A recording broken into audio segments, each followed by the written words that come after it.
help us to know exactly what we should be able to offer them. So it helped us in designing the product. It also helped us to know the best distribution channel that works with them, because when we are doing research, we are also asking the needs and also how they want a healthy product to reach them. Number two, we used advertising. Since there are other people who are enrolling on our product using an SMS shortcode.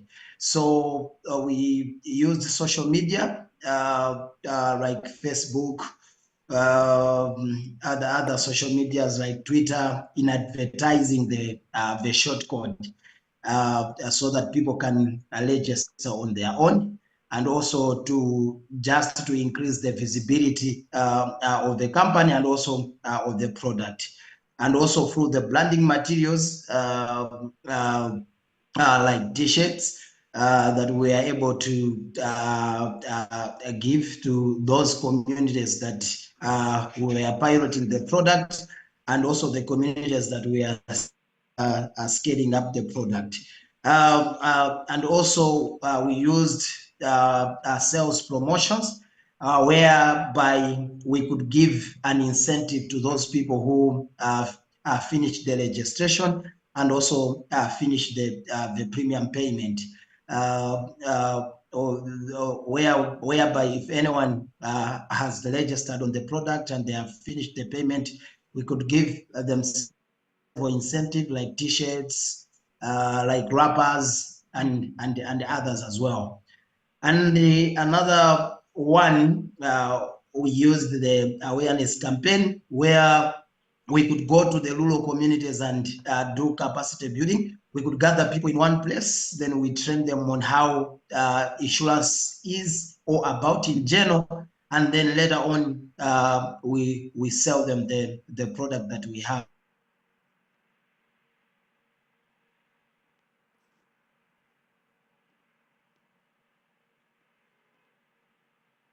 Thank you.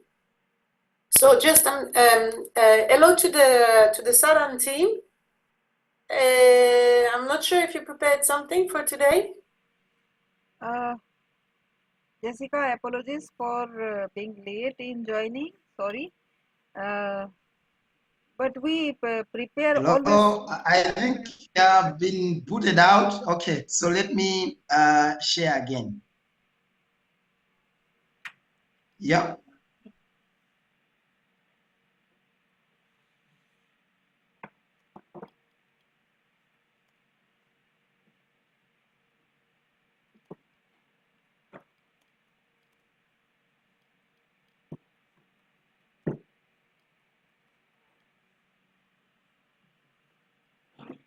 Right. So yeah, my apologies. I think I was booted out.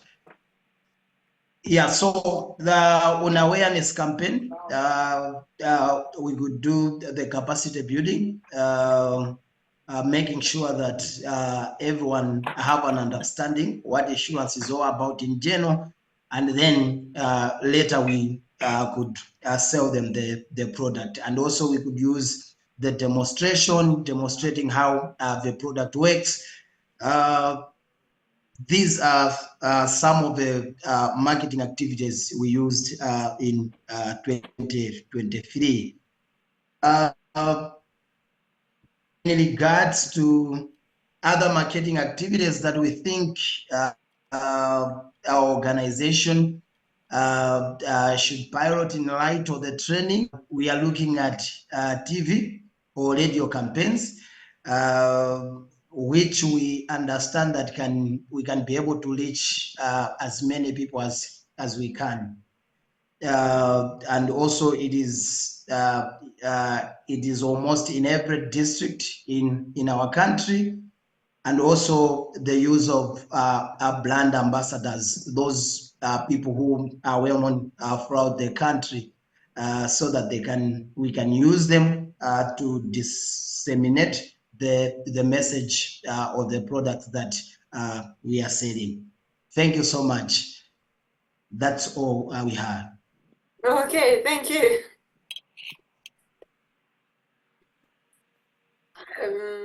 Okay. So yes, Saddam.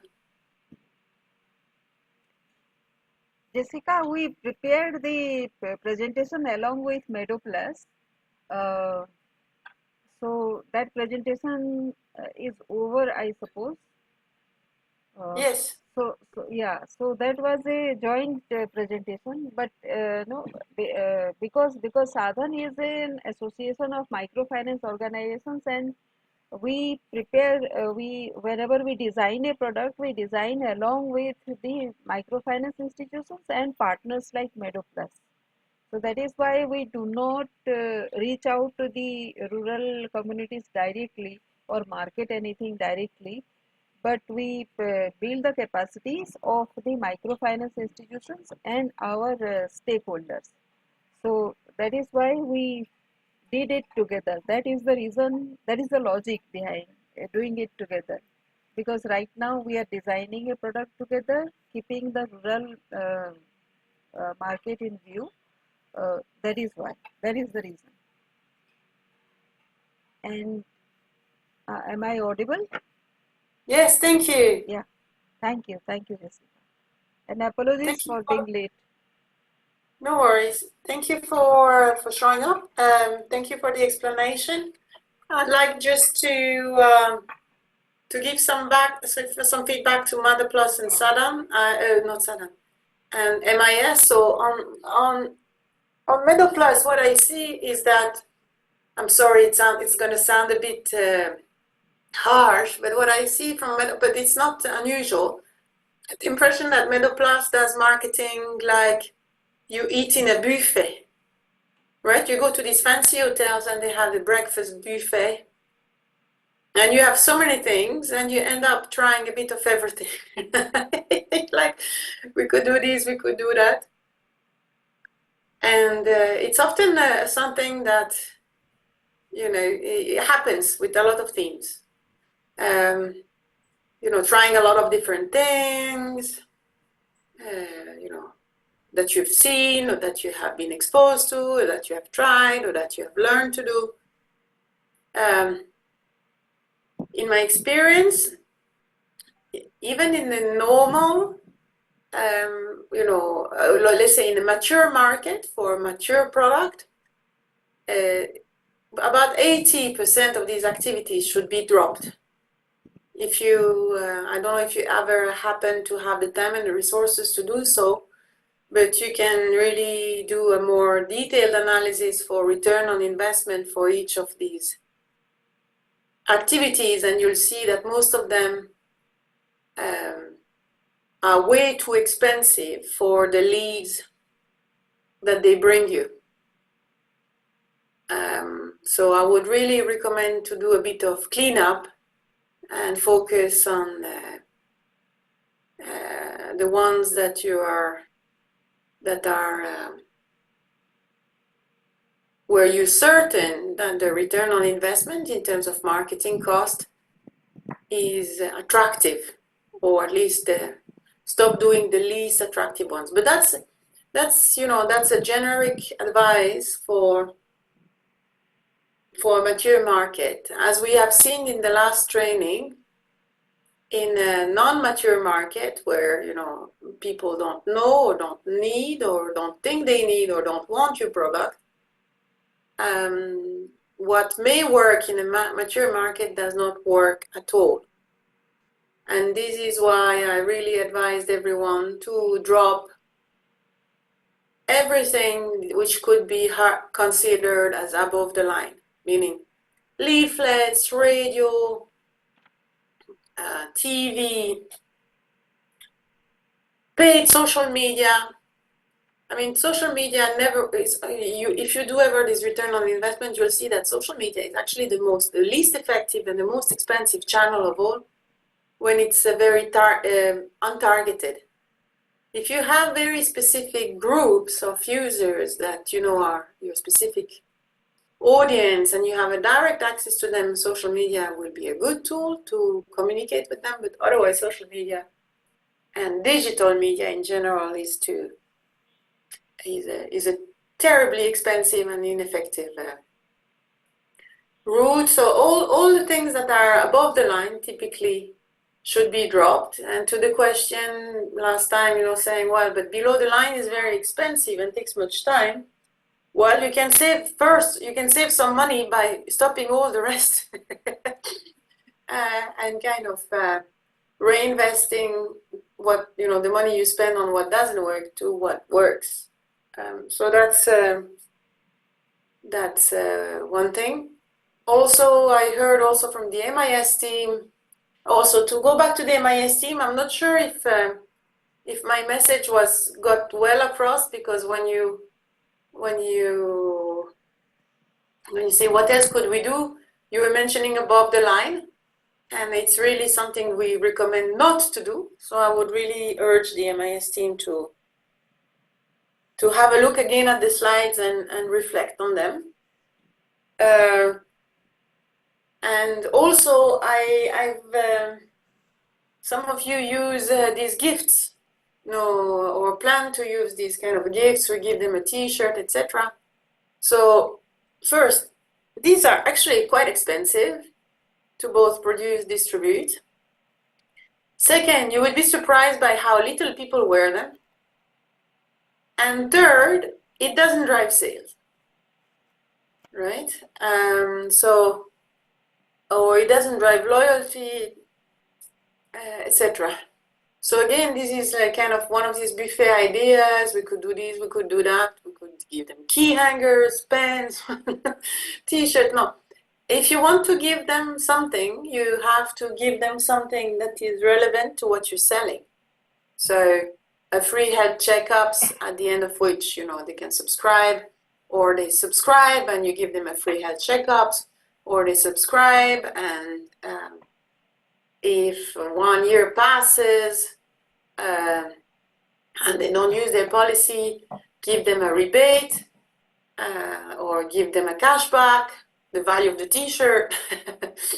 But you need to, whatever gift you do, you need to really make it embedded and relevant to the product you sell. Does it make sense?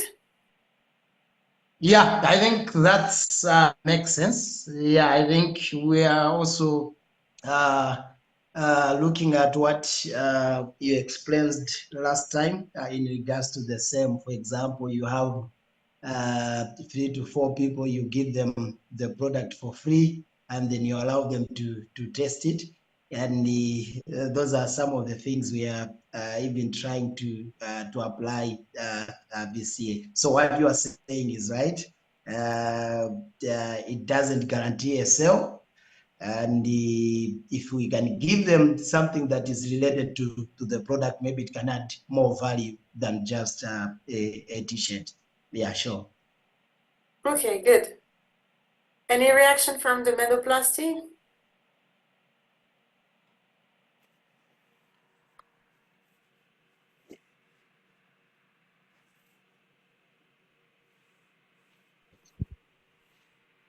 Anyone, Deepak or anyone would like to respond on what feedbacks has been given by Jessica?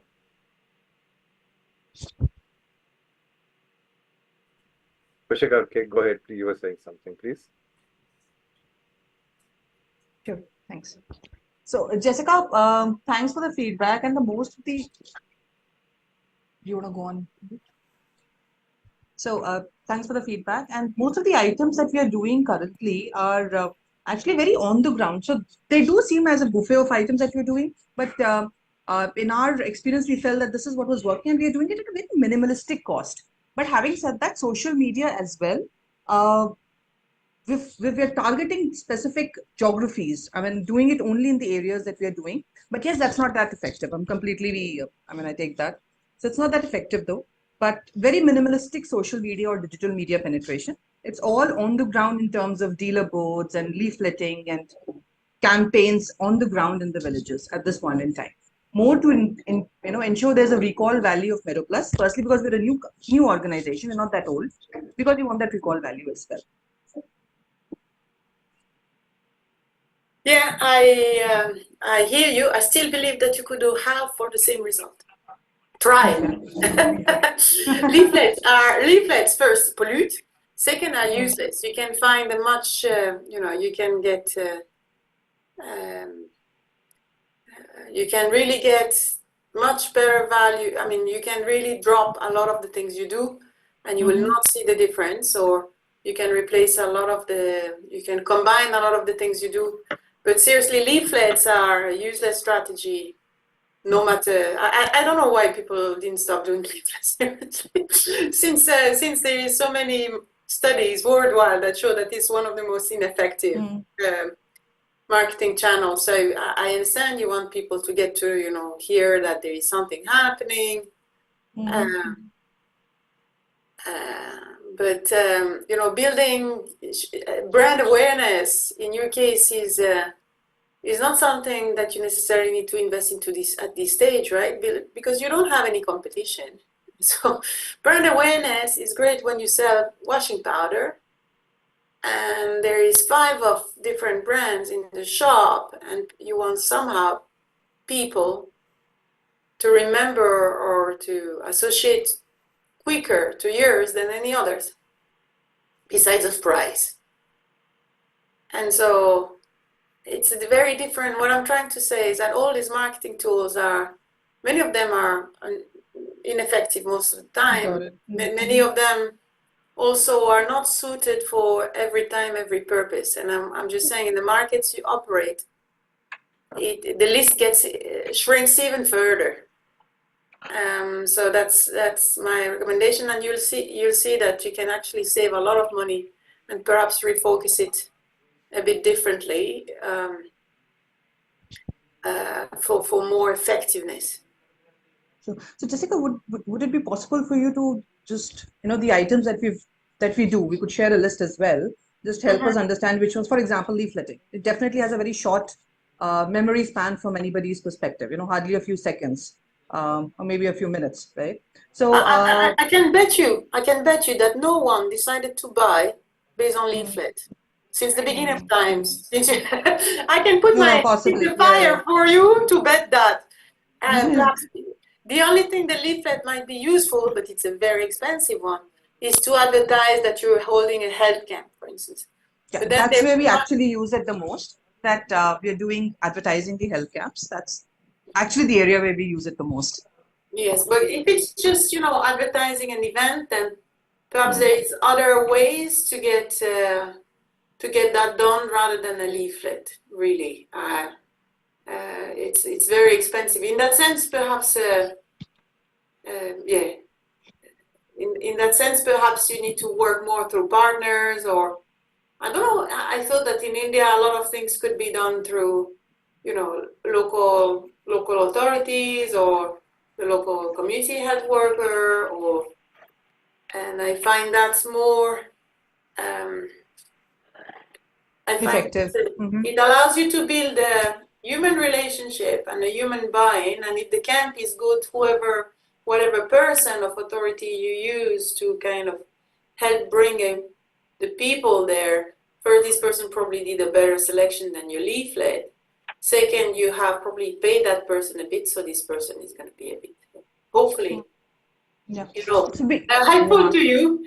And third, you have built a relationship, right? So, and it's human capital, and to build human capital is really, really important in the market. So, I think that didn't come out we didn't really put that in the deck, but that's one of the first steps. And thanks for bringing that out, mentioning that, Jessica. One of the first steps that we do is actually go and talk to the head of the, keep it to simply put, head of the village in some shape or form, the legislatively or person who's taking care of that area, and to have buy-in in terms of this is what we want to do. Because we completely agree with you that that buy-in is important. That's the first step that we do. I think we could have included that as well in our deck, but thank you for mentioning that. So what I was saying was, maybe if we could share the list of items that we do and the things that you feel are just should not be done. That would be very helpful. And we can give in more details in terms of, not in the deck. The deck was more like a rush through, but we can give details in terms of what do we do with that activity and how do we feel it's helping folks. And then we can work that out. But thank you so much for that. Good, Yeah. but I'm happy to have a quicker look if you send me a list of Yes, we more will. detail. I think you also need to distinguish for me the pure, like we're holding an event, come activities. Yeah, The totally. truly, marketing, promotional marketing activities that, that you perform to drive sales. So let me try to support what Kushika and Namo and Ashish presented just for 1 minute. And the overall theme of Middle Plus marketing has been relationship building marketing. It's purely from a human-centric perspective. If you, whatever the programs that they have mentioned, if you heard that they mentioned about certain engagement programs with the patients or with rural community, the first one they mentioned was about branding, which means even a palm size sticker is being pasted on the palmets of the doors, hence keeping it very long lasting at hardly 50 paisa. So I mean that was for branding, and the leafleting of what they were talking is very focused approach when they have to do certain activities, like for example talking about the symptoms related to stones, and therefore giving certain information, and also giving the list of the providers who may be able to do this. It is of course not for transaction, it does not convert, but it brings some attention when you are doing it at mass and at an early stage wherever you launch new markets. It brings some, just apart from attention, a bit of a trust because they see some pictures. But then yes, this is not the major activity being done by the group. There are other engagement programs which they highlighted was formation of a WhatsApp group of a village itself. So one Meadow Myth creates a WhatsApp group of fellow villagers and keep pushing various digital messages about the providers, about ailments, so that the recall value is higher, the sensitization keeps going on. Um, they mentioned about certain activities, like they were mentioned in Hindi, but like baby shower, ailment specific outreach programs, or a festival interaction. So they are again very focused, health specific. Baby shower is when there is a um, during a prenatal stage. Uh, I mean the women's are. Uh, I mean there are some worships as per the traditions, and then there are some some body checks are being done in association with that. So I mean these are like engagement and a very rooted activities. ATL is very less time consuming process. When I'm saying we don't spend too much of an effort in ATL in the organization, that, but yes, it's a purely from a ground root level. So just to bring the right perspective, and then what they do is during certain festivals like Diwali, they engage the children and other family members of our channel called Meadow Mitra by getting some drawing competition and other activities. So yeah, but then we hear you, Jessica, and we take that points strongly, and we will again sit internally to discuss that what can be the dropouts, because few of them were like in a sequence of the engagement processes. But then, right, so but we'll still surely evaluate and do some brainstorming internally. Thank you for all that. Thank you for hearing me, but now with some of the background makes more sense. Okay, alors, share screen, let's continue.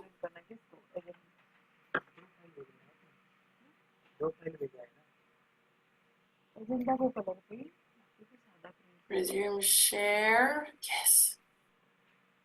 Alors, can everyone see my screen?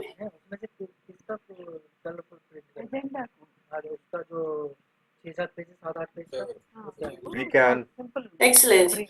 So we start with a quiz question. This is actually a more strategic question about about pricing, right? Pricing of your product, and which ties directly into your business model. So The question is the following, like what kind of margins and what kind therefore of price do you need to pursue in low income markets? First one, the answer is first option is like, okay, we are dealing with poor people. We need to strive to make it affordable. And that's why we need to charge very low prices. But instead, we're gonna aim for large, a scale play. And at scale, even with our low margins, we will reach sustainable growth. So that's answer number one. Answer number two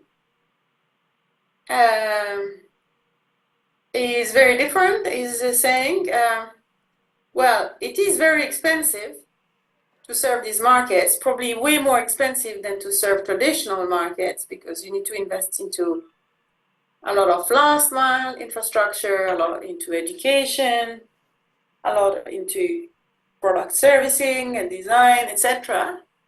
And all these cost money. And given that we need to be sustainable to grow and serve even more people with even more value, then we need to increase the cost. But it's fine given that people are able and willing to pay. Option number three is like, it's expensive, but people are not willing to pay. So we need to find other avenues to pay for the difference, like grants and subsidies, to kind of subsidize our costs over time, given it's expensive, but people are not willing to pay. I want to see some voting now in the chat. 1, 2, or 3. Niraj was fastest.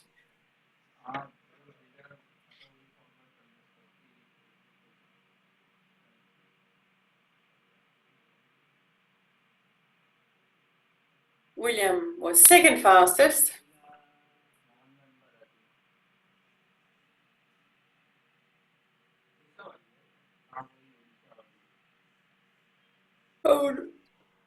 Okay. We have 4 or 5 votes now. A few more, please.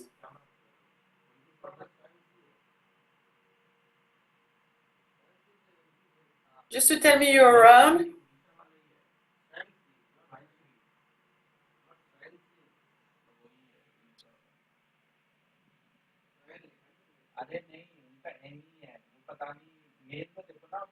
Kushika voted just but for me.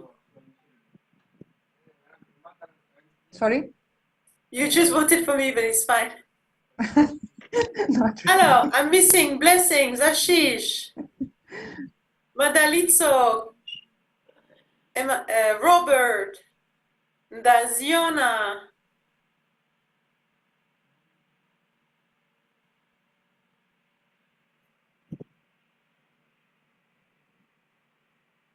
I'm missing quite a few MIS people. Are you still on the line? William, are you all alone? Oh, I'm not alone. There is blessings. There is Then why are they not Madaliso. voting? You're the only one who voted. There is Robert. Wait for my vote soon. In just a matter of seconds. Thank you for waking up, Robert. Okay.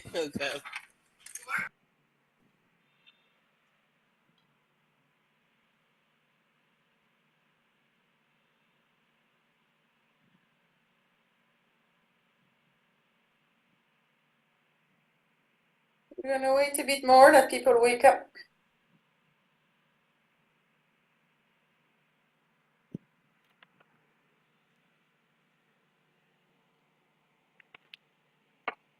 But Blessing could wake up too.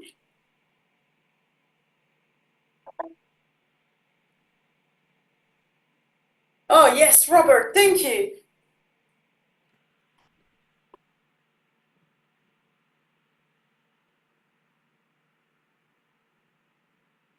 William, do you want to nudge your colleagues?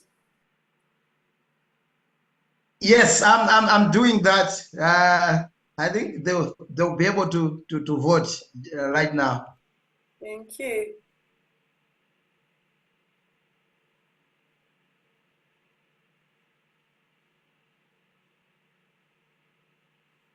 Thank you, Blessing.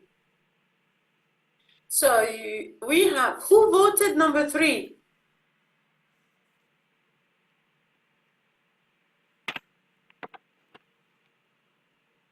Who is user? We have somebody called user. It's me, Edward.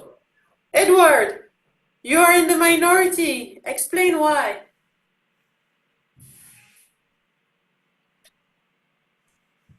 The reason why I've picked 3, it's because the target group or the segment that we are focusing on, basically at times they don't have the capacity to buy the products that we're selling there. So I think partnerships with the organizations or individuals that can be able to provide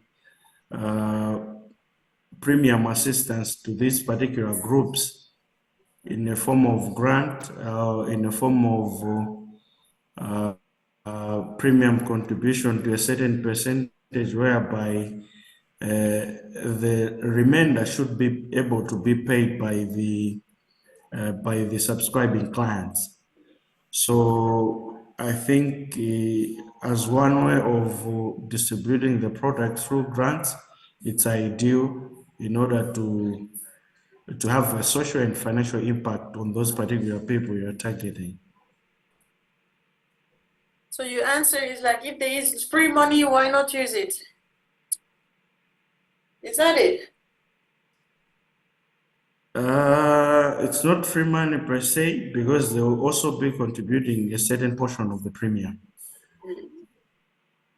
Okay.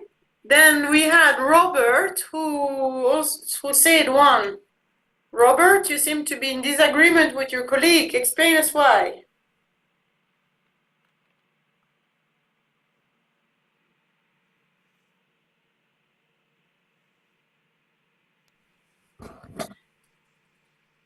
Yeah, so basically, I think it's important to have diverse views so that you also learn from what others are thinking. But on my side, I take an example of our product here, Apwenzi. So I think we believe that although there are lower margins, but the big volumes guarantee business. Plus there is a lot of the lower end customer or the mass market. There is a lot of numbers. So capitalize on the big numbers to make sure that we get better margins in the long run. Okay. And does somebody from MetaPlus want to speak? Hello.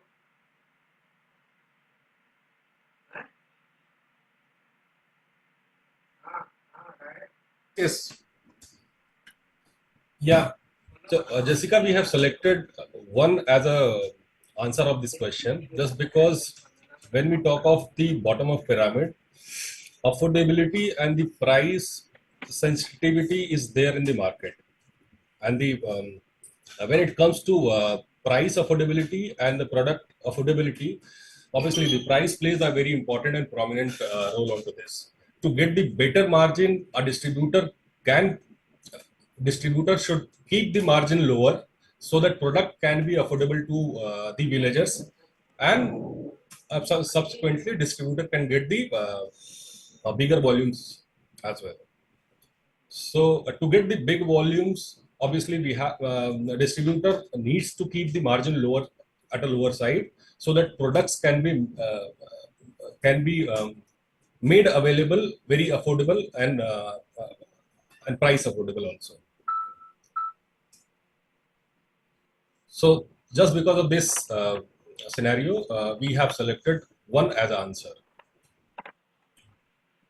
Okay. I beg to disagree with everybody on this one, and I'm going to show you. I'm going to show you why. Great, so interesting. So the right answer, in my view, is the one that nobody chose, is answer number 2. And I'm going to try to explain you a bit why. First is that, I hope everybody agrees, is that working, it was also the remark of Sadan last time, saying this is incredibly expensive,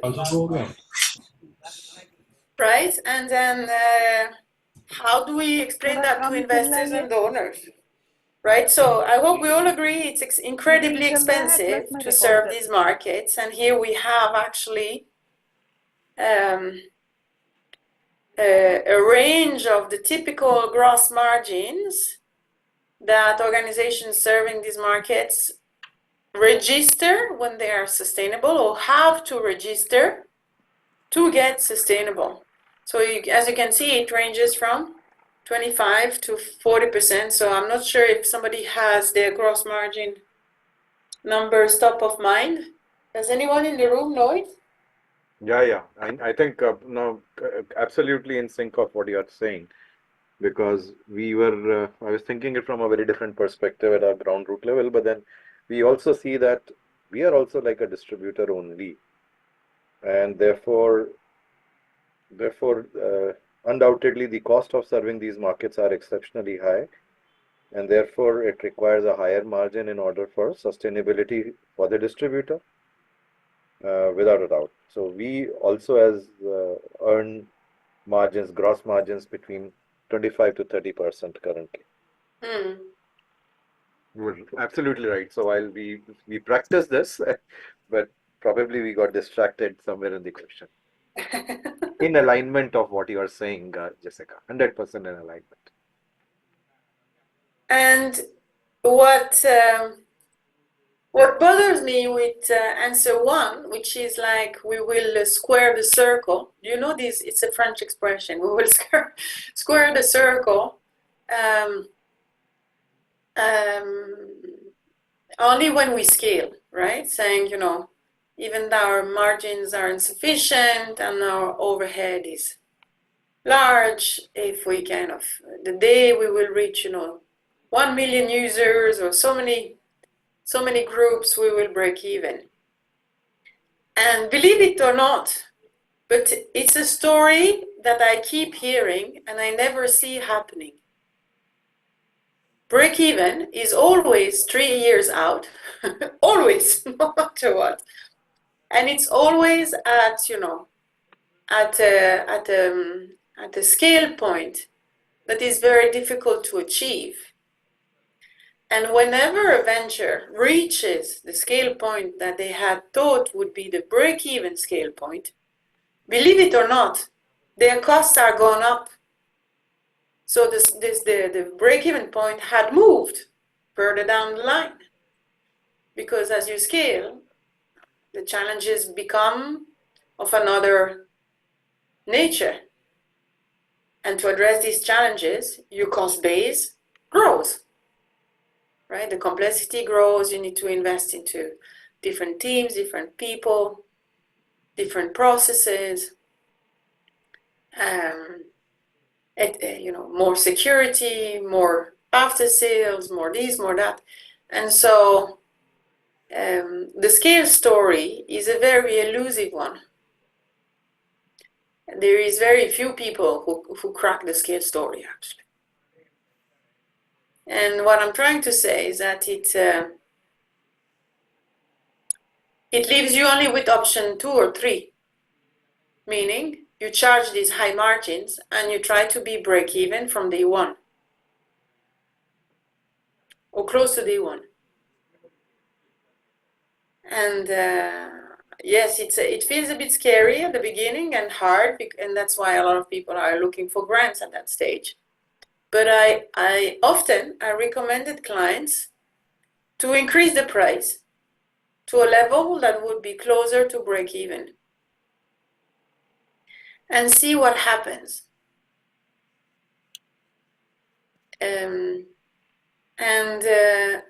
Very often, I'm not saying in every case, but very often, these ventures were surprised that sales did not go down.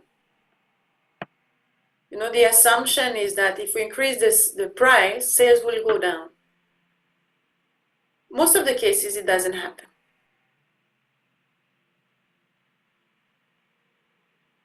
It's some kind of preconceived notion that people would be able or willing to pay the price you give them, but not if if you would increase it,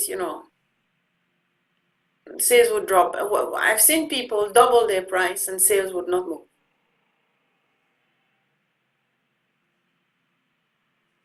I'm not sure why there is many, I'm not sure about the explanation about that, but I do think that if people want to buy a product and if it's good, they will find the money, especially if you provide them some kind of, solution to pay, because sometimes the problem is less ability or willingness to pay. It's just a cash at hand story, right? They don't have the cash right now. But when people are convinced they want and need your product, whether it costs $1 or $2 will not move the needle. Or whether you price it too. Actually, and it goes in both directions, right? Sometimes people are just striving to bring their cost down, right, and their price down, and they think it will drive sales. It doesn't happen.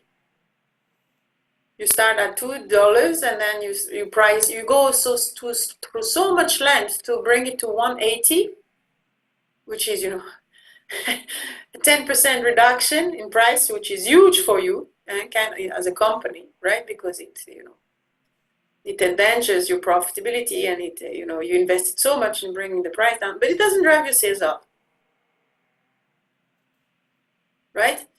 Because I don't think what people need to realize is that they don't operate in a market where people have pricing references, right? You're not selling washing powder. It's not like the washing powder or the soap, and the ongoing price is 30 cents, and then suddenly your product, which is a decent product that compares well to competition, and you price your product 20 cents instead of 30. Yes, you're going to drive sales, right? Because you just undercut competition. And while most people think your product is okay, they can save 5 cents, they will buy it. But you're not in the washing powder market. People have very little reference points for how much your product should cost. Actually, they have none, right? And a few dollars, if you provide value, will not move the needle. So I'm always recommending my clients, price your product as close as possible to profitability, without compromise. Bringing it down doesn't drive sales much or at all. And while bringing it up might result in a little less sales, but much better profitability, which will allow you to develop a better product, a better value proposition, more convincing marketing, more solid after sales. And this is all value that ultimately translates into more sales.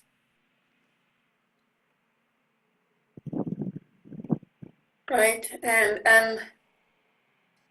I think a lot of people also price low out of the belief that, these are poor people, we can't exploit them. Well, it's expensive to be poor. Poor people pay what, it's very famously documented, the poverty tax. You're poor, you pay more than rich people proportionally. it is these markets, and at least you're trying to serve these markets with a product that brings value and that solves a problem. And it is expensive to do it. You're not doing charity, right? So I really advise you, for whoever has not been breaking even with their product, to reconsider your pricing strategy. And perhaps now that you will have, you know, especially for MetaPlus, that you will have a financing solution, try to, well, it's not necessarily for your product per se, but it could be embedded. Especially if you have a financing solution for your product, try to increase the price and see what happens. Feels very bold and scary, but try.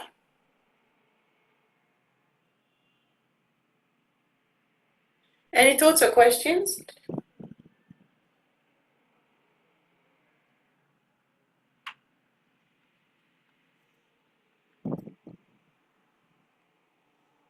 I will request the team members to really get into debate if they have any thoughts. I'm sorry, Jessica, I really want this point is very, very interesting point, and I think all of us should be on the same page on the thought process of driving profitability for sustainability.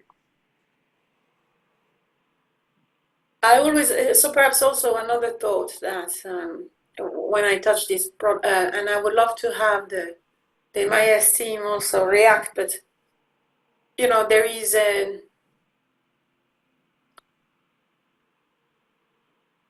something that is way more unfair and less impactful than increasing prices, in my view.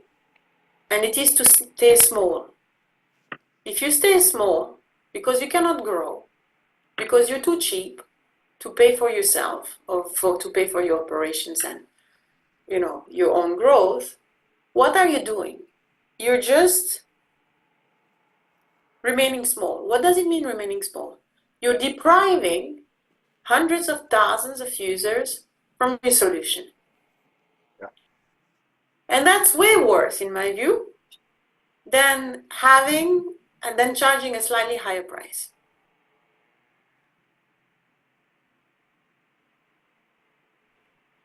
If you truly provide value the way we were describing it at the beginning of the training, if really people get richer from using your product than poorer, it is totally okay you capture part of that value. Yeah, I think they are tying in very strongly. Very, very good connection, Jessica, you created, that people are becoming richer by using our product line or the services.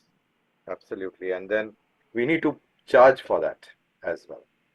It's, you can charge, that always I'm saying, all begins with the value you create. If you create $5 in value, and you need to be very conservative about how you compute value, you know. But if you create, let's say, in average, $5 in value for your user, for each user, then you have the right to ask $2 back. It still makes them $3 more rich. Actually, you have the right to ask them $4 back. You still make them $1 more rich. Yeah. But at least with these $2, $3, $4 extra, you will be able to grow, meaning you will address the fundamental problem, which is an inequity problem, the ones who have and the ones who have not. And as long as you remain small, you are unequitable. You provide your solution to too few people. And that's way worse than not sharing as much value as possible with them. Right? So I would really like also, I'm not sure if Gift is on the call today. Is Gift on the call today or not at all? No, he's not. But he had another meeting, but I think he's winding up. He may be able to join us shortly. But I really hope that the rest of the team can bring him up on this important question, right? Because I think the pricing of your product. I think I will start. Just need because this is an interesting topic in regards to the product that we are selling. So we had an experience where before we priced the product that we are selling now, we did a market research, and then we had three samples of product. So we brought those products to the customers, and we are asking them question: if the product looks like this, how much can you pay? If it looks like this, how much can you pay?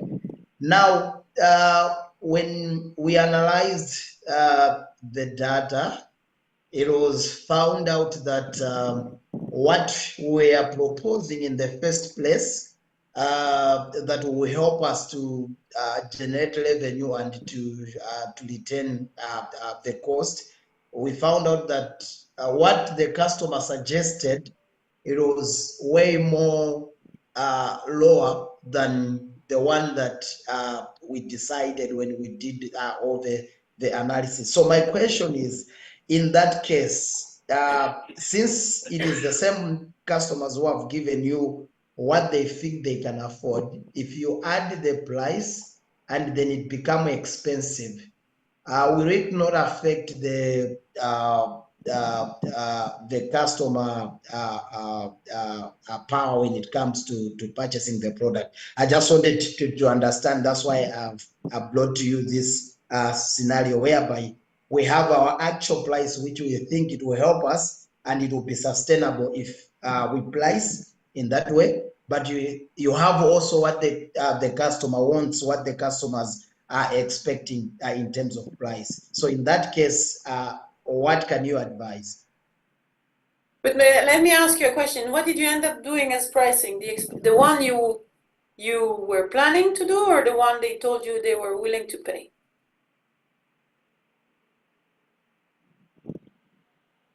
What was the conclusion of this exercise? Come again? My question to you is like, what was the conclusion? So you had the pricing that you were planning to do, and you had the pricing that your customers said they were willing to pay.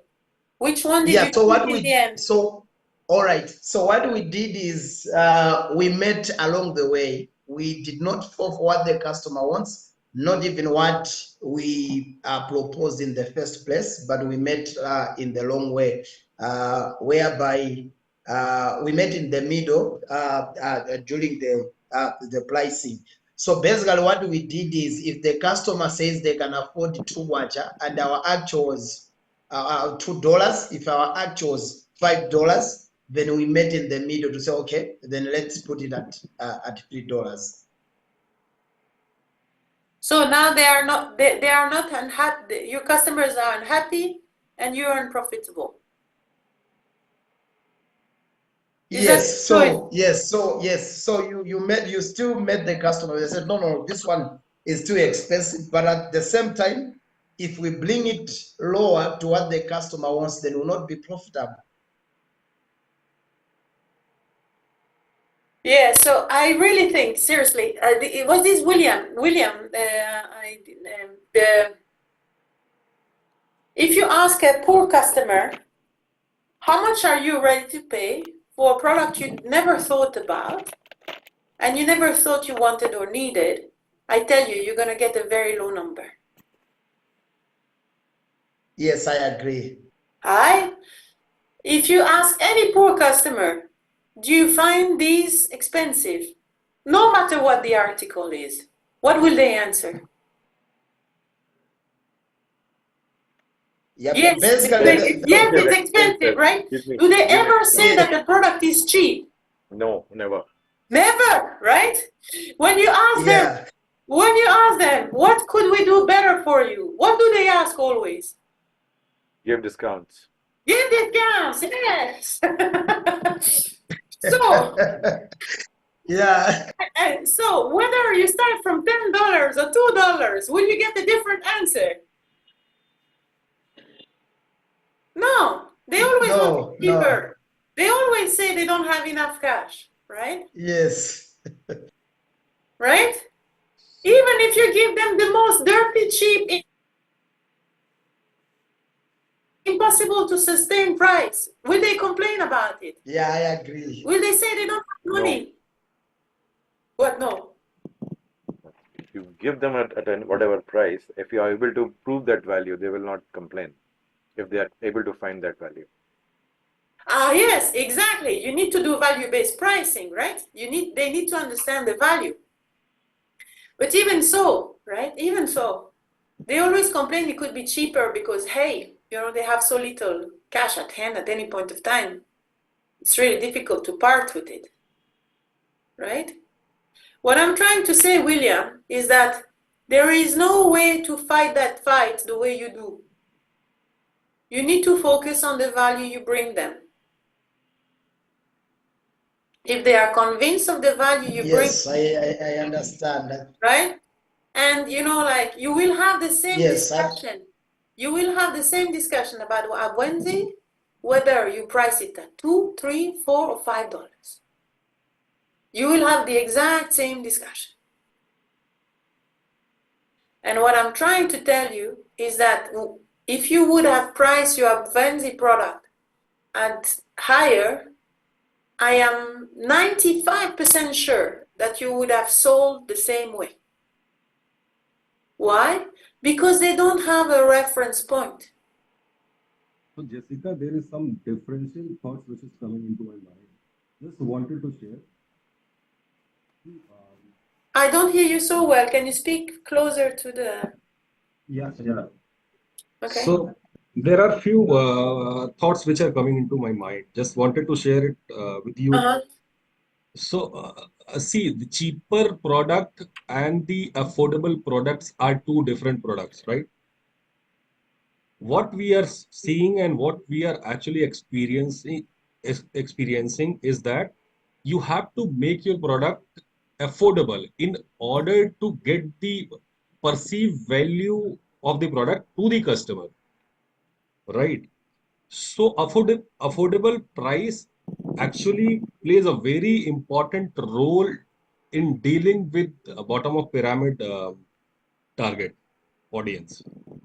So what I think is going by the logic which you are actually putting up here is keeping your price bit higher will not make any difference. I do agree, but yes, I also feel you have to place your pricing in order to get the affordable price. Means there are a lot of challenges which needs to be deal with, like your competitions, like the perceived value which is already existing in the market.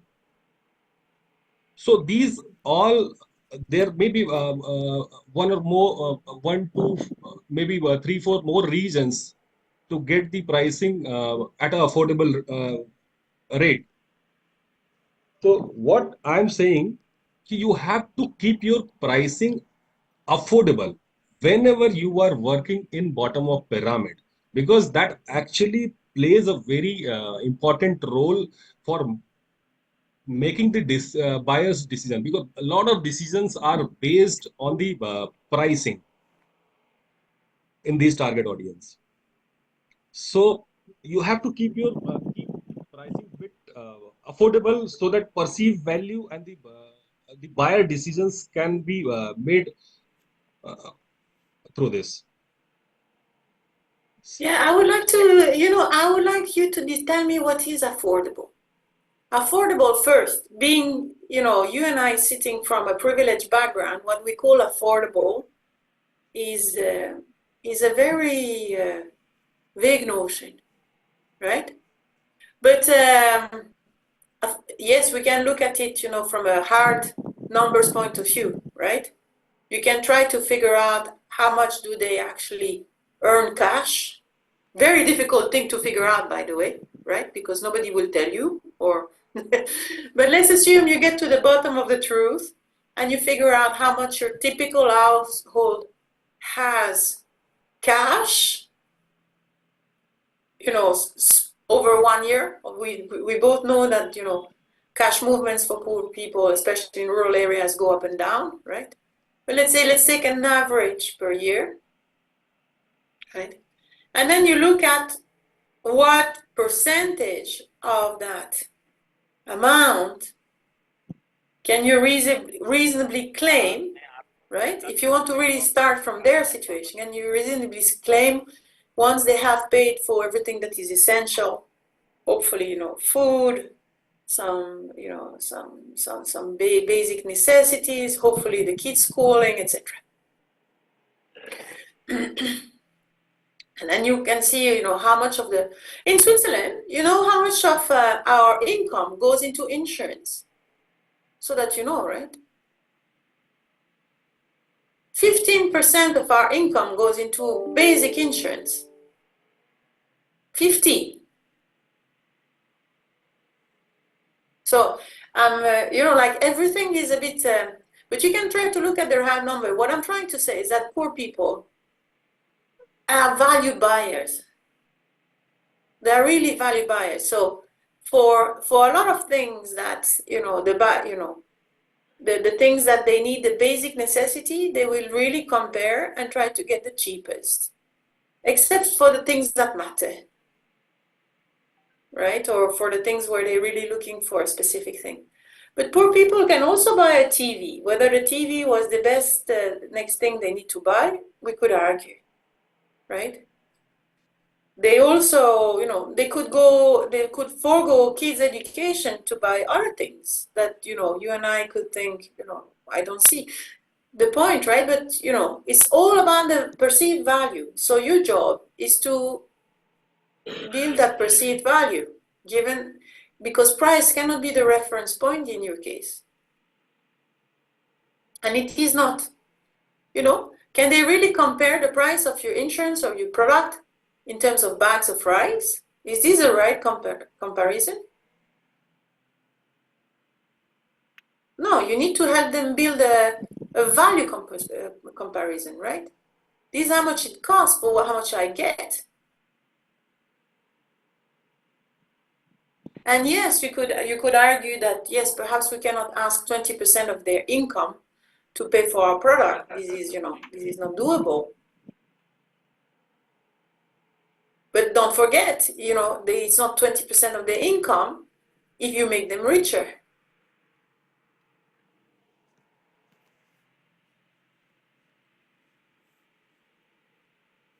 So I'm just saying this, like when people tell you that they find it expensive, they don't tell you they don't have the cash. They tell you they don't see the value. They tell you they don't trust that your product will bring them the value that you tell them it will. They tell you a lot of things, but they for sure don't tell you they don't have the cash.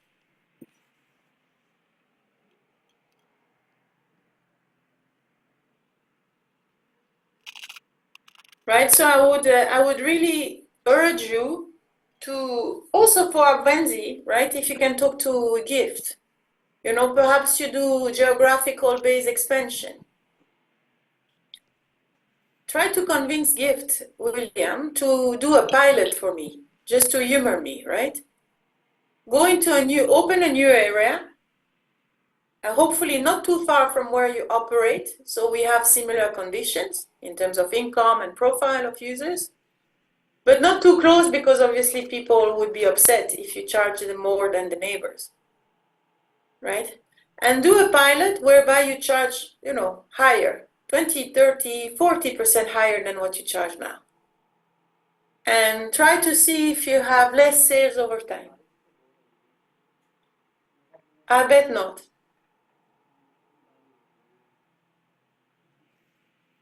It'll be equally hard, but at the end of the day, you will make money.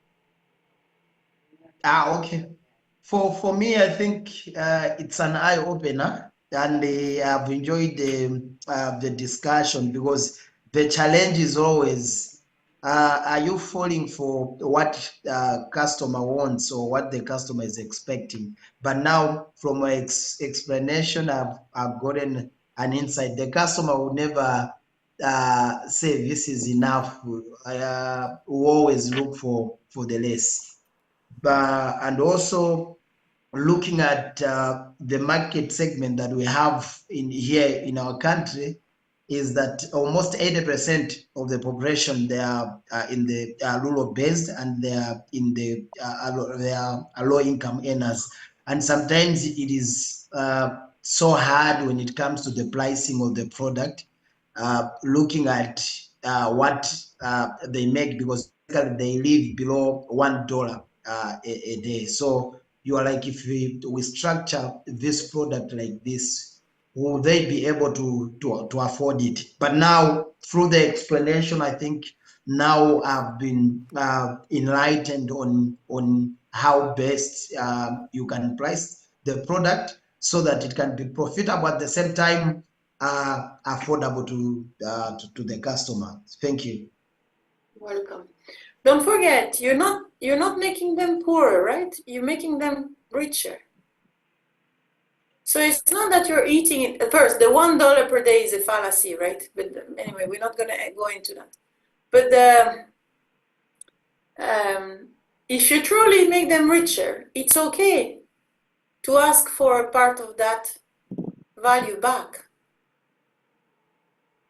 It's not that you eat into their $1 a day and they will. If you truly make them richer, if you price a bit more, then you just make them a little less rich. But they're still becoming richer thanks to you. You see what I'm trying to say? Yes, I understand. Let me give you, I don't know if I don't want to take too much time, this is an important point. In my previous life, I was working for capitalists, for the capitalistic world, and I worked for a consulting company that perhaps some of you have heard of. I worked for McKinsey.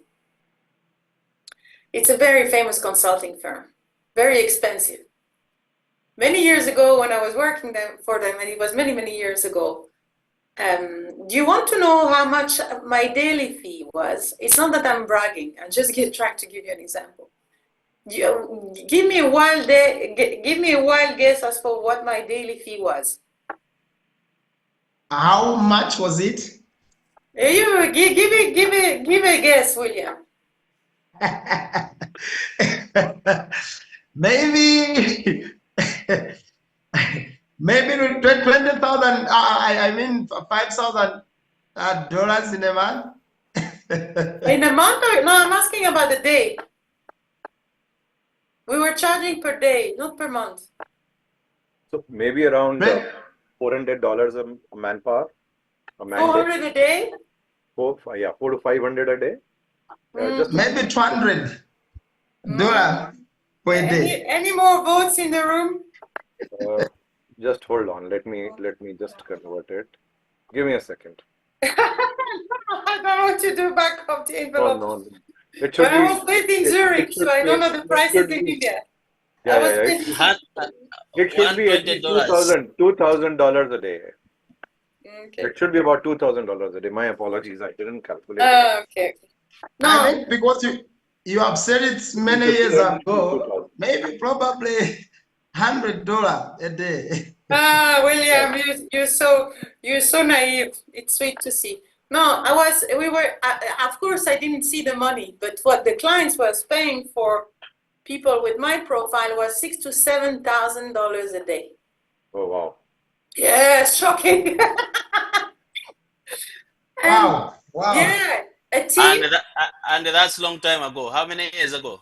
Oh, at least 15, 16, 17 years ago. That's a European rate, but what I told you was an Indian rate. I have hired McKinsey's in my life, so from that perspective, I was sharing. So an average team, a small team, would cost $1 million a month. Yeah. Can you imagine? And believe it or not, we were finding clients who were ready to pay that kind of money. It was, of course, big clients. But do you think these clients were ready to throw money through the window? No. How were we selling a project of 1 million a month? Well, we were telling them we will help you save 50 million. When you help a client save 50 million and you tell them the bill is going to be 3 million, does the client love you? They still think it's an incredibly good deal, right? Yeah. We could have, I probably have charged double. It's just that we would have been a bit of research. But technically, theoretically, we could have charged double. Right? But as a rule of thumb,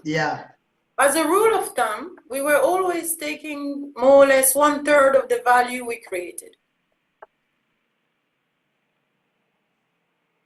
Half feels too aggressive, right? But 1/3 feels fair.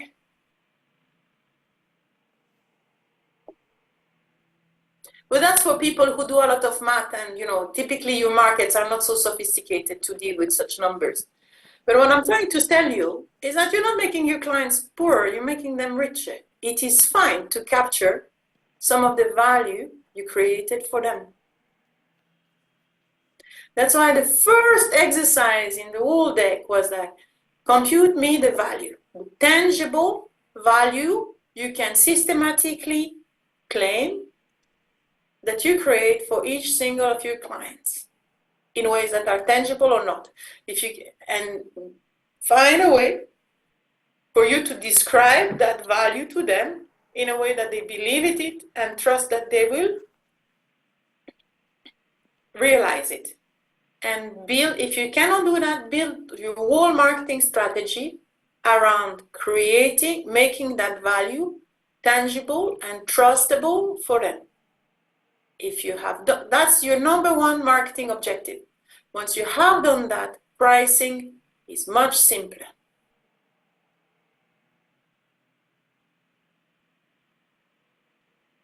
Wow, thank you. I think that is an eye opener, and yeah, I think the level of understanding is changing now. Okay, that's good. Then I hope you can convey that to Gift, because this is really something I wanted to discuss with him. Okay, let's continue.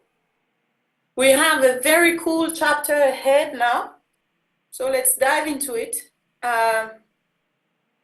This is about Salesforce, so we're going to move away from marketing topics to Salesforce topics, right? And a lot of people, I think this is, for MeadowPlus a topic now, very hot, but also for MIS, because you are also doing a lot of, you're trying a lot of things to sell Advenzi. But basically, a lot of people typically asking me, what kind of salespeople, what kind of salespeople, and how do I need to organize my sales force? Do I need for my product, right? And usually people try, it's just like the buffet in the morning breakfast. People try a lot of things and see which one tastes good, right? So there's 4 options to distribute, the kind of products that you are distributing. What kind of sales force do you need? Answer number 1, please, everyone wake up your colleagues who are sleeping or doing something else so we can get the answer. The answer number 1, you need to hire local people because, they know the neighbors, they know the village, they can, talk more trustfully, etc. Then answer number 2, no, we need to hire professional salespeople because they know how to get the job done, and only them can deliver the kind of pitch that we need them to deliver. We have a complex product that needs to be explained well, and you just make them mobile so that they can reach out as many people as possible. Answer number 3. It's very difficult. Answer number 3 is like, it's very difficult to satisfy salespeople. They never make enough money and they end up leaving. So the best way to kind of manage these is to make them sell multiple products, not only ours, right? Or piggyback people who sell other products, you know, mobile money agents, or, you know, like, so somehow selling our product comes on top of another activity, you know, and it's kind of top up money. Fourth is like, it's a more of an answer, which is it depends. Each product is so different, and so we need different sales force. Fourth is really an option that is more relevant for companies that sell a broader range of product, which is not necessarily UKIS.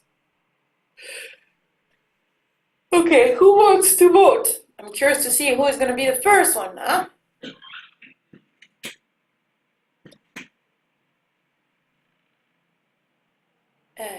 Alors. 2, 1, 1. Robert is fully awake this time. Of course I am now. Well, let's see. People of Meadow Plus are sleeping this time. No, it's okay.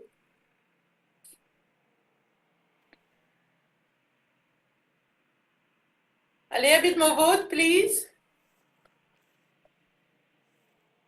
We are missing. Koshika keeps sending to me. We're still missing somebody who never votes. Diazona. He or me must not be here. And then we had somebody. Yes. Okay, so we have everybody converging towards. Let me see. Everybody wants one except Niraj. So Niraj, please defend yourself.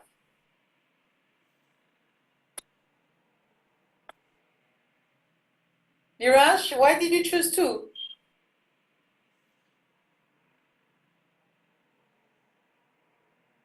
Yeah. So the reason is because there is a common aspect between first and 2. There was a close fight in able to pick up the person, but then because both the people are able to overcome the trust issue. More importantly, the second person is very effective because this person is willing to deliver or has an ability to deliver a convincing pitch about the product and the services. Probably using certain aids or demonstration so that the trust keeps building. A convincing person, I can also see, has an ability to grow up in times to come as well. Okay, so you're saying both of them can sell, but at least one is working more effectively. Anyone who voted 1? Who wants to defend number 1?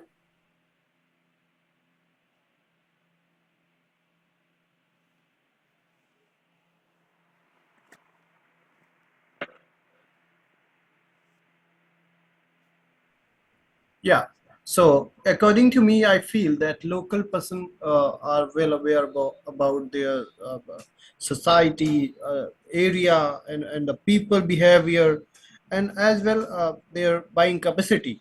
So that's why I choose local people for the sales better. Local people can be better sales force.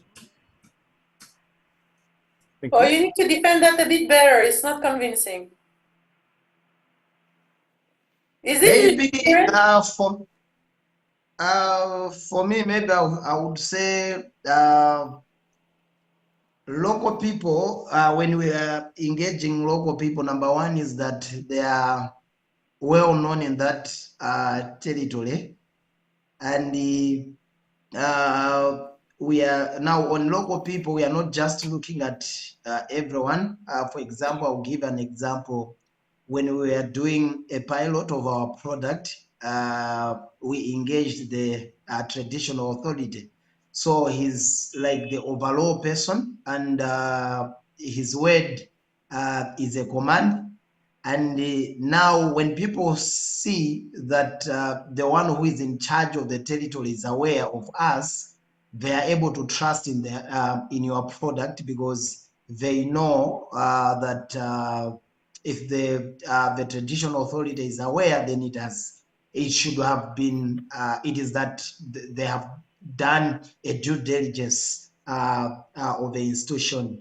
So most people, we gained the trust from most people because they knew that we are working hand in hand with the traditional authority. So yeah, local people basically they have some value when it comes to trust issues, because when you are going in a territory where you have not been there before, people may not trust you. They may think like you are scammers, or you just want to take their money.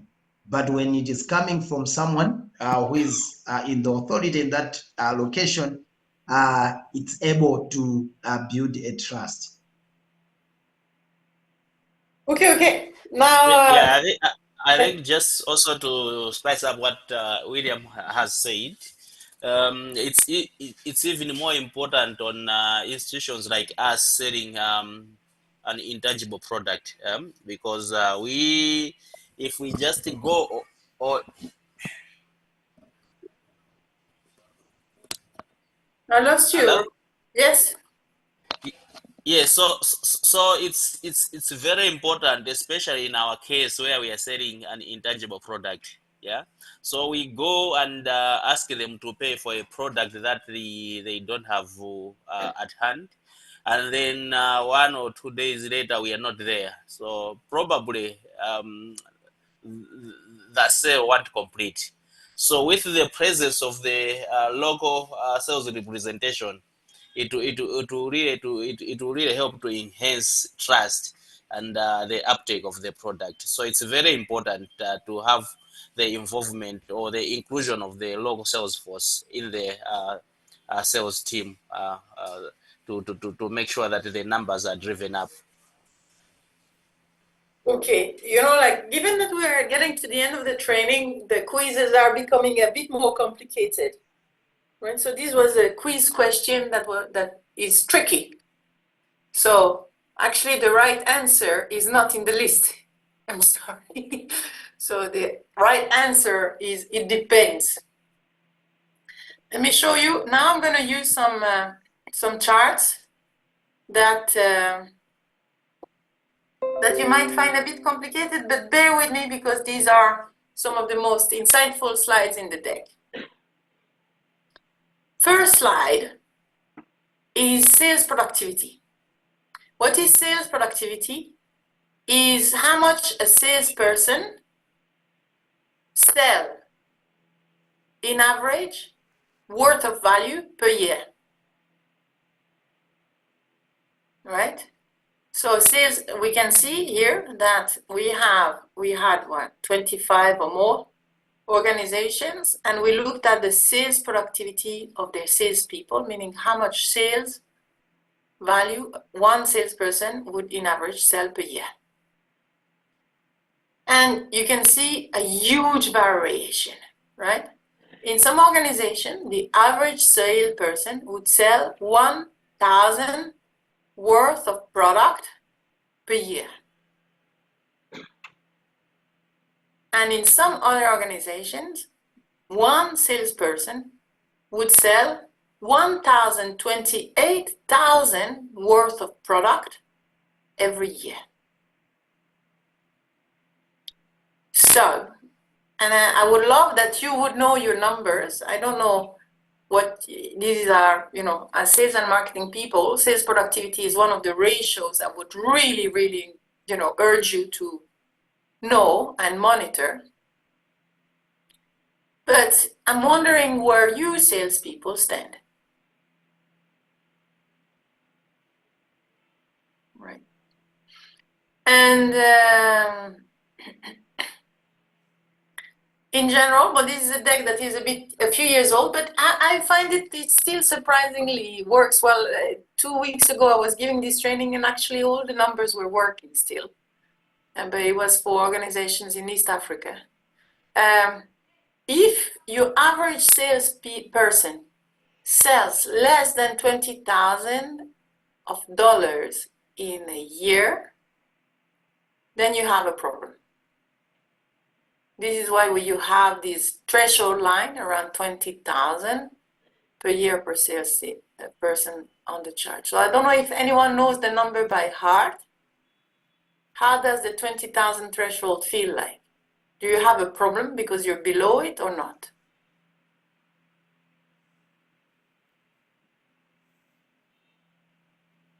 I guess no one knows the number. A pity, because you should. Okay, but No, what? this is for us, at least at our side, it is slightly higher. So the average sits at about 30,000. Oh, that's not bad at all. Well done. Well done.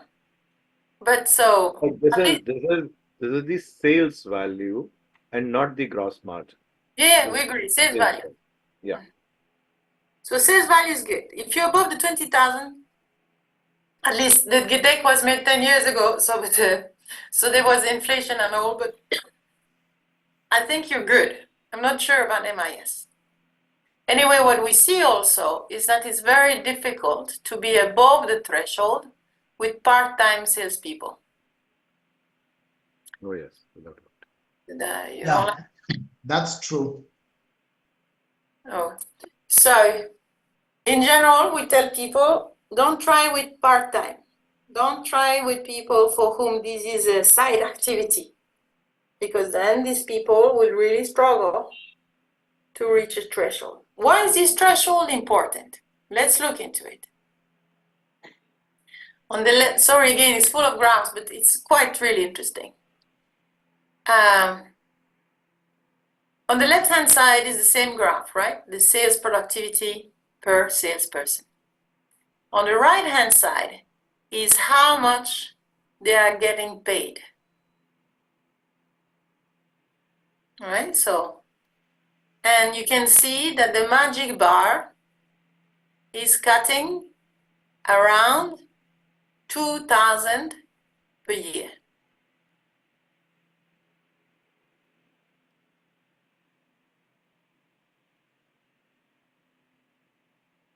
Right? Anything below 2,000 remuneration does not work well. Of course, you can pay more. Some organizations do pay more. But anything below 2,000 a year does not work well. And obviously, all these needs to hold each other, right? Given the kind of margins that you guys typically have, it is difficult for you to pay a salesperson more than 10% commission on the value of the product, right? More than that gets very, very tricky for profitability, right? Ideally, it should be less than that. I mean, the organization that was paying 2,500 in sales value for people who were selling 128,000, I mean, these guys, hit the jackpot. But let's say at the minimum, you should be able to pay, and that's, the minimum, 10% of the value they sell, because you still have all your other costs to factor in, right?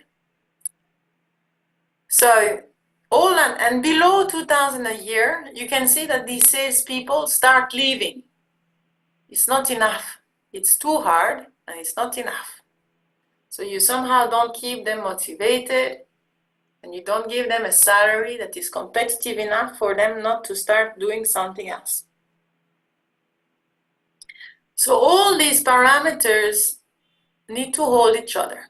But as we see, the point is to make sure that they sell at least $20,000 worth of value of goods in a year. And thanks to that, you will be able to pay them at least $2,000 or 10% to keep them happy and retain them. But also, ask that they deliver. So you're asking, what has all this to do with the Salesforce organization? I'm coming there. bear with me and you stop me if you don't understand how we build these graphs. Basically, these graphs, the dots, is exactly the same picture, but differently.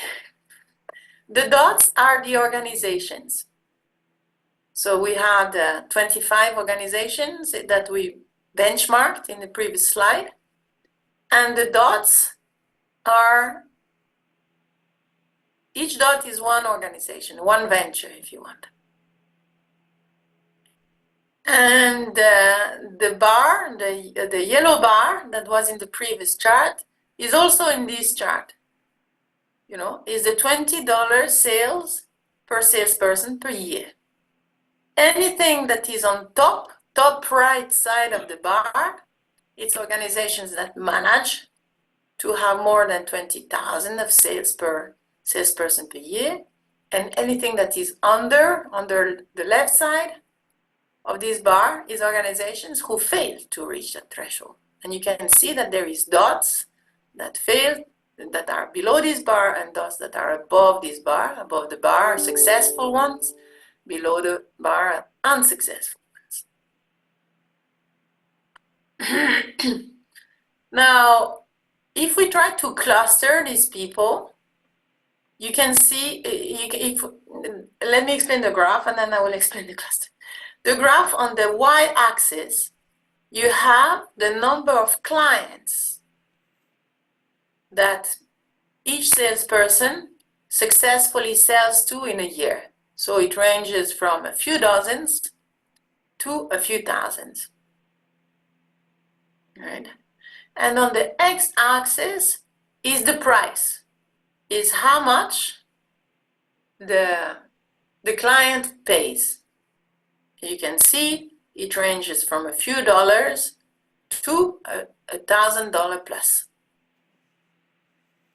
Because very different types of products, very cheap products, very expensive products.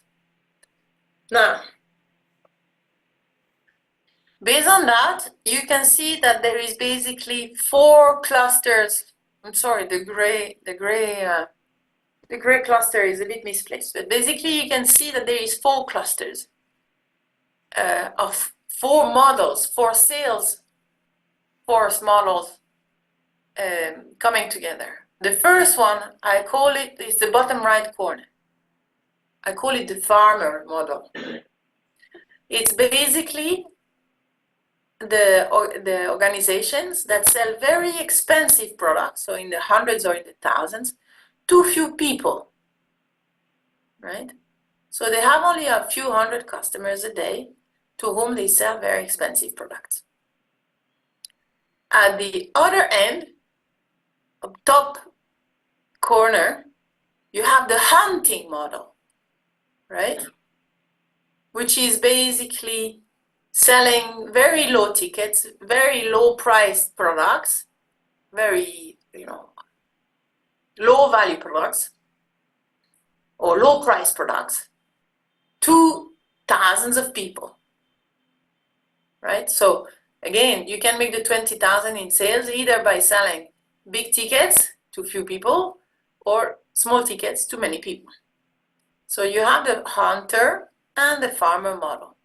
We know that both these models are successful because in both cases, these organizations manage to be above the yellow line. You have a third successful model, which is the blue one, which we call shifting cultivation. In an African context, we call it the pastoralist model. Basically, it is a semi-mobile model, right? Your salespeople go into an area, they stay in an area for a period of time, and once you reach a certain level of saturation in that area, meaning your sales slow down, then you move to the next area. Right, and you start again to the next area, and perhaps you go through 5, 6, 7 areas before starting again in number 1, hoping that word of mouth and will have picked up, and you can sell to another wave of people in area 1, and then you continue with 2, 3, 4, 5, 6, 7, 8, and then you start again, and each time you build up your penetration through waves in different areas. And then there is a model that does not work, which we call the gardening model, which is the purple one. Right? You can see the gardening model.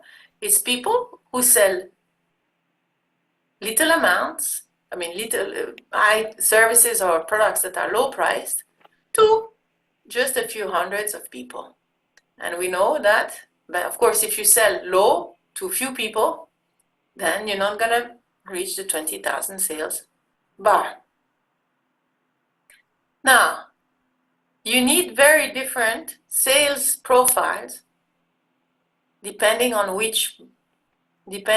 what your product costs and or how you price your product and to how many people you need to sell it to. This is why the answer to this quiz, it depends. The profile of your salespeople depends massively in which bucket you are. If your product is very expensive, meaning you fall into the farmer model, yes, you need to take local people.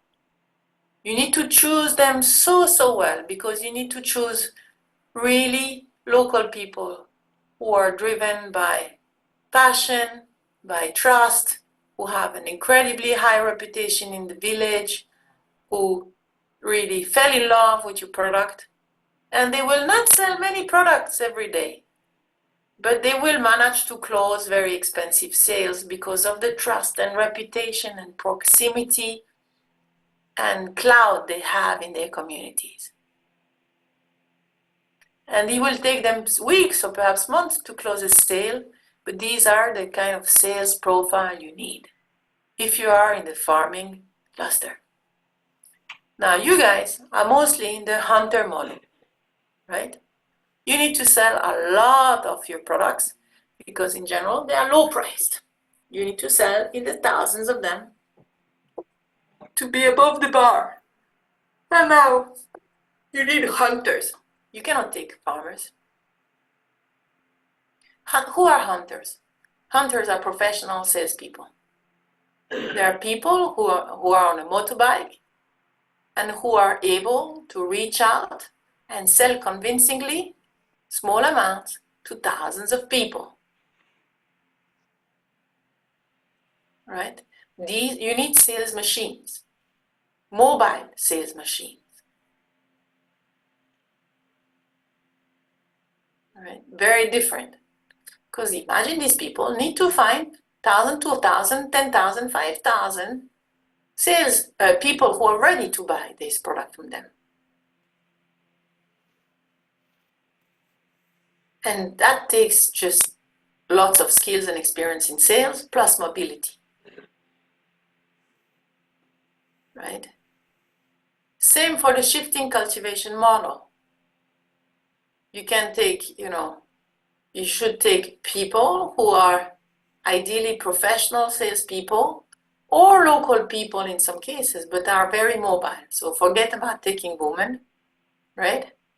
And these are people who are able to, sell beyond their community. They are able to sell beyond their village.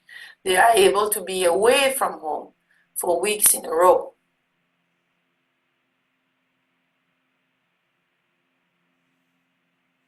What happens when you take local people, villagers, to sell low price item, you end up in the purple bucket. That's why I'm very disappointed that so many of you chose that one, because that was the only answer you could not choose. What happens when you take local people to sell a low price product? I tell you what happens. These people sell well at the beginning. They sell to their neighbor, their family, their friends. Sometimes they are motivated enough to go and knock on a couple of more doors. Perhaps they even reach out to the neighboring villages. And then what happens? it plateaus. They stop selling.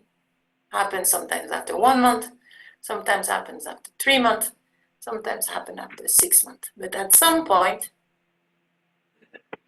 the trust capital, right? Their people capital, their social capital is true. And they cannot use it anymore, but they don't have the sales skills to do the sale beyond the people they know. Right? So be very, very mindful of the guarding model. It is fine to use figures of authority to anchor your presence in a place, If you call for, a demo day, if you call for a health day, it is fine to do that under the blessing of the local chief, of the local mullah, of the local, It is fine to do that. But as salespeople, if your items are low priced, a few dollars, then you need hunters. And the only way to do hunters is people who are able to sell your stuff day in, day out to whoever they cross in the street.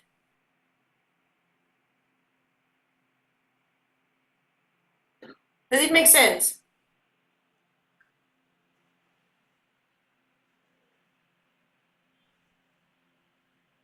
Yeah, yeah, I think it makes sense. As you have indicated in your explanation, I think we had an experience where we engage some local agents, and they just managed to sell those people who were close to them. And after that, then they did not know what else or who else to sell to. So what you are saying is true. They will only sell to those people who are close to them. Yeah, because selling stuff is a very uncomfortable job, right? If you're not a salesperson, right? It's a very uncomfortable thing to do. Yeah, definitely. Any other thoughts on this?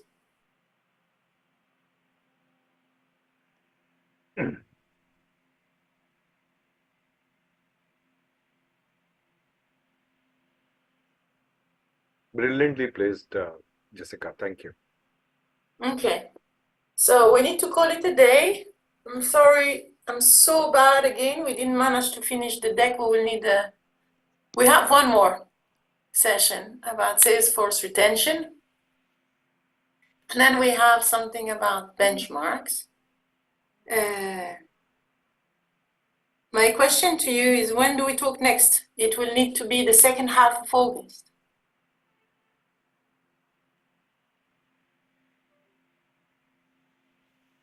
Any no-goes in the week of 26th of August? Let's just make sure it's not a Monday again. Not a Monday. You don't like Mondays. That's fine. Tuesdays. Yes, should be on 27. 27, 9 to 11 Swiss time, which I have no idea what is the same time as today. Yes. Oh, that doesn't work. I got a call. Sorry. What about Wednesday 28? It's fine as well for us. Okay, I will send an invite for Wednesday 28, 9 to 11, same time as today. Great. Sure. Okay, I will try to find some smart homework to keep you busy until then. Thank you, everyone. Yeah. Jessica, just one last quick one on the slide Yeah. that you shared on the Yeah. on the benchmarking about the earnings versus the deliveries of sales individuals. Was that like 20,000 benchmark versus 2,000 of wages? Is this related to some developing country or a developed or an underdeveloped country? No, it's countries like we talked today, Africa, East Africa, Okay. West Africa, Southern Asia. Okay. All right. Because But when I it's was a bit old. It's a bit yeah, old. because our average wage is it sits around 4,500. So that's where I was just thinking aloud. $4,500. Yes, yes. And they do 35 in sales? They do about 30, yeah, they're about 30,000 in sales, 30,000 to 35,000. Hmm. 30,000 and growing, let's say that. Okay, so I think you're good. As long as you're above the bar, you're good. Obviously, you pay Yeah, them. above the bar in both the sides. One is Yeah, the exactly. so, but on the other side, above the bar is also not really good. But I think the benchmarks are higher, so that's where we should be targeting. We should Yeah, for sure. raising the bar. I don't think you should lower how much you pay them, right? Yeah, But that's you not the make sure criteria. you should make Delivery. sure you improve the sales productivity so it doesn't go beyond the 10% ideally. Absolutely. Yeah. Thank you, everyone. Thank you. See you in a few weeks. Sure. Thank you. Bye-bye. Thank you. We'll like to, if you can share these slides. Yeah, I will. Especially the last one. Yeah. Thank you. Bye. Thank you. Bye.